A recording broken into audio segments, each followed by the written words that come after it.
cameras back.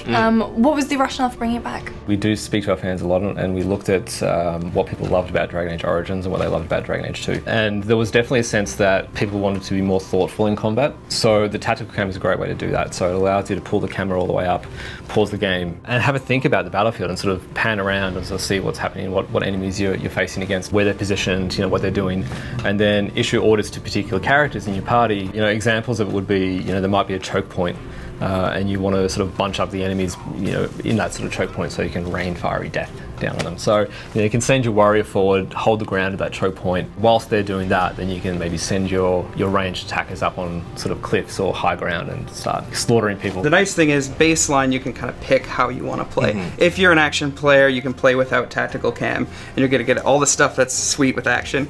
If you like to, you know, take time out of the equation, moment to moment, think through every single move, then tactical cam lets you do that. I'm kind of more straight in the middle, so I'll start off a fight in tactical cam, you know, scout the area, see what I'm up against, you know, then I'll maybe dive in with action after putting in a couple commands through tac cam. And then if things get really crazy, sometimes I need to just take a step back and be like, okay, everybody stop, because I need to know what to do now. It can be somewhat of a pressure valve for players, you know. They can feel sometimes overwhelmed with how much is going on.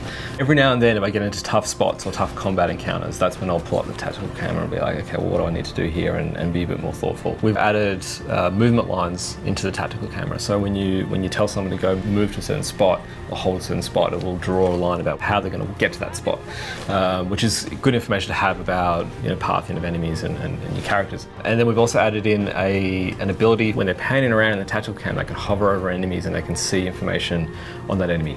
And the more that you research and the more that you fight that type of enemy, the more information is going to be available to you.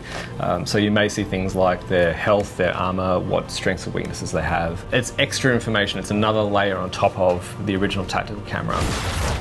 We've added in a kind of like a slow-mo to the tactical camera that allows you to plan out your moves and then pull the trigger, and it sort of advances time a little bit, and you just release the trigger and it pauses it again. And that's been a really interesting feature, because what we found is that players go in and out of tactical combat a lot more than they used to in the previous games.